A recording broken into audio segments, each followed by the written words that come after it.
Hey guys, it's Peter and Ice Cream Bar. I wanted to update you guys on my doll dyeing project. Oh my. I don't have a body for this character yet, but I did have a head, so I went ahead and tried to do it. Was that even a joke? I'm really not sure. And let me tell you, it was a freaking adventure. My end result, I like.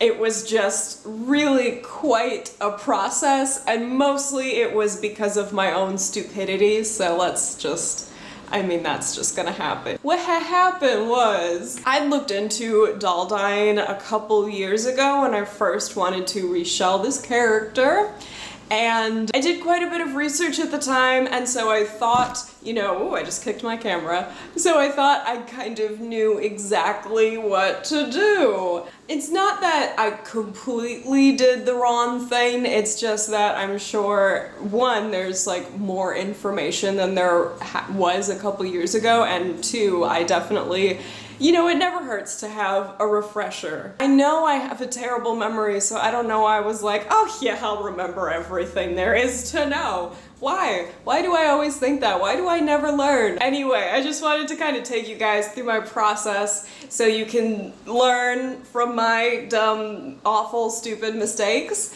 And that is the goal here, to learn together as friends, as family, as like monsters. I don't know, what am I started out with just dyeing a couple extra hands and feet that I had laying around. Not all of them were exactly the same tone, but they were close enough that I was like, yeah, this is gonna work out fine. With some of the resin, it turned out a little weird, and I think part of the reason was the resin that I was working with. Some of it was really strange, and I will tell you right now, that was the Be Yours resin that really only picked up the dark brown. I also think that the different dyes, because I was mixing different colors together, they have kind of like different weights or something. So the darker brown was actually lower in the pot versus the lighter brown, which was lighter in the pot. I had done both of them separately and decided that tested them on the head cap and decided that I really wanted to have the two mixed together. One was just a little too red and the other a little too yellow, so I really wanted just a nice neutral tone. After a couple of tests, I really thought I had the right color down. I was very excited, and that's when all the trouble began. So basically, without going through all of the ridiculous detail, I took the head and I had it submerged, and I thought, what would be a great idea is to like use the head to kind of stir the pot, so that way I can make sure that the colors are still nice and mixed in there and there's not one that's like settling on the bottom. I also kept like lifting it up every now and then to check and see if the color was okay. Somehow in doing both of those things, I ended up with a doll that, like, this part of the face was great. It was perfect, it was smooth, I was like, that's amazing and wonderful, but everything, like from the eyes to the ears, had these weird watermark looking things on them, and I was like, that's awful, I need to fix that. So in order to fix that, I thought, hey, I'll just put it back in the dye bath. So very wrong. Obviously, like a logical person would assume, what happened was everything that was darker just kept getting darker, and everything that was lighter also got darker, but obviously they didn't just catch up to each other. I was left with this head that was way too dark in the middle and splotchy and weird on the sides. It was kind of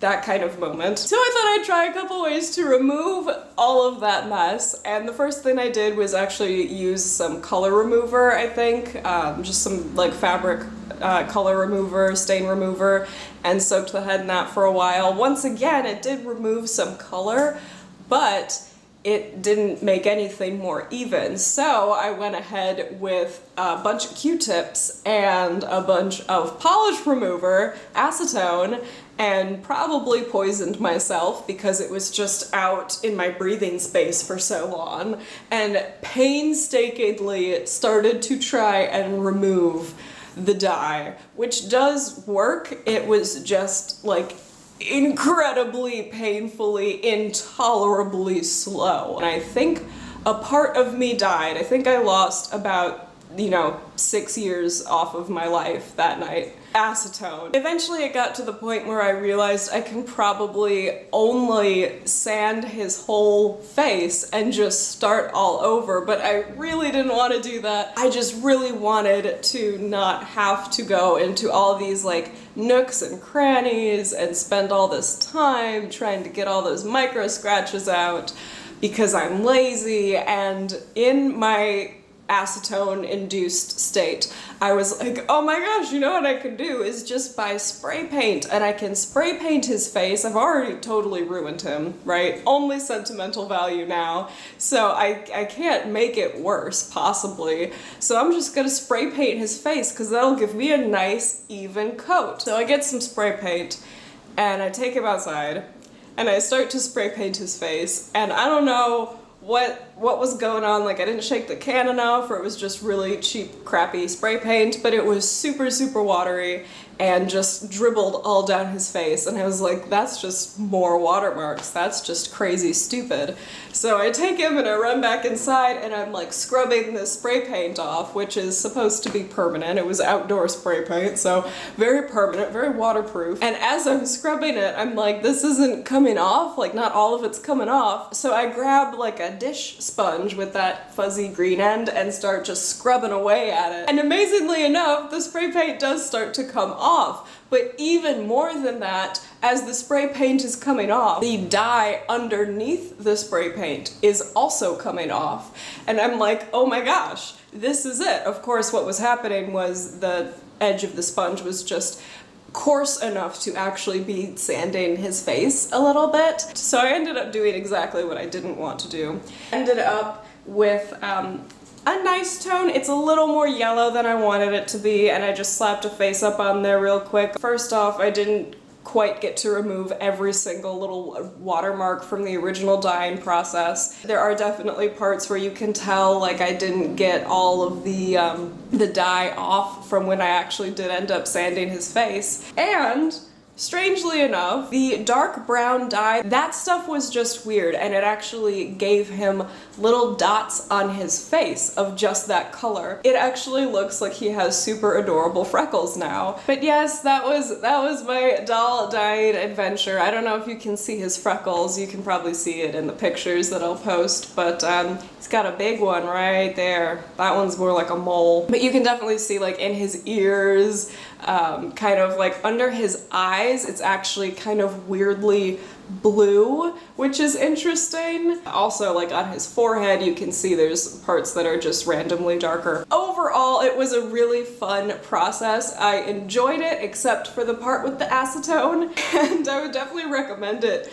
to people. Like, don't be scared. I also will say I definitely put this guy through so much. He had to be, simmering water for the original dyeing process, for the last dyeing process, and for the color remover process.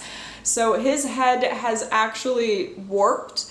It's not warped in a dramatic way, but it has kind of shrunk in a weird way, so I'll see if I have some footage of what his head cap looks like. I actually don't know where it is right now. Like a super awesome organized human. Thumbs up. Anyway, that's all I have to share with you guys today. Thank you so much for watching. Thank you for listening to my rambles, and I will talk to all of you soon. Bye!